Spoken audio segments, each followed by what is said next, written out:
10 दिन पहले मुसलमानों की अलग अलग वैरायटी बताने वाले तौकीर निजामी ने एक बार फिर से धमाकेदार बयान दिया है। दरअसल ये कहना चाहिए कि इस बार बयान नहीं, अपील की है मुसलमानों से और कहा कि रमजान के दौरान मुसलमान लोग मुसलमानों से ही सामान खरीदें ताकि गरीब मुसलमानों की मदद हो सके। अब सवाल ये उठ रहे हैं कि क्या मुसलमानों से सिर्फ मुसलमान ही खरीदारी करते हैं?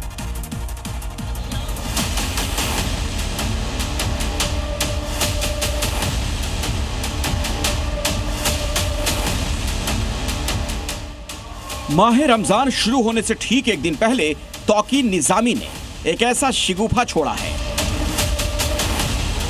जिस पर बहस तय थी और वो शुरू भी हो गई। दरअसल तौकीर निजामी ने कहा,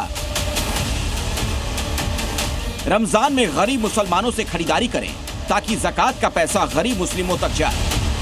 आप लोगों से निहायत अदब के साथ गुजारिश करना चाहता हूँ कि आप लोगों के ज़कात का पैसा और आप लोग जो है ना पूरे रमज़ान भर और ईद भर जितनी भी ख़रीदारी करना है तो ये गरीब मुस्लिम समाज के जो लोग हैं इन लोगों से आप ख़रीदारी करें, जिससे कम से कम वो अपनी शिक्षा, रोज़गार, स्वास्थ्य पे ध्यान दे सके और ज़कात का पैसा भी उन्हीं मुस्तहिक जो गरीब लोग हैं मुस्लिम समाज के उन लोगों तक पहुँचाएँ। तौकीर निजामी ने भोपाल ही नहीं, एक तरह से पूरे देश के मुसलमानों से एक ऐसी अपील कर दी है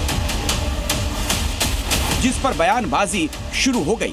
सवाल यह है, तौकीर निजामी की सलाह देश के कितने मुसलमान मानेंगे? अपने बयानों से सुर्खियों में रहना तौकीर निजामी की आदत है।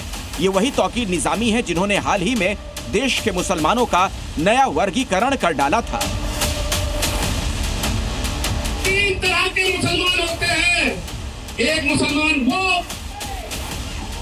जो जूते चाटने वाला मुसलमान होता है, वो आपको कांग्रेस में मिलेगा साथियों। दूसरा मुसलमान वो जो जूते खाने वाला मुसलमान होता है, वो आपको भारतीय जनता पार्टी में मिलेगा साथियों।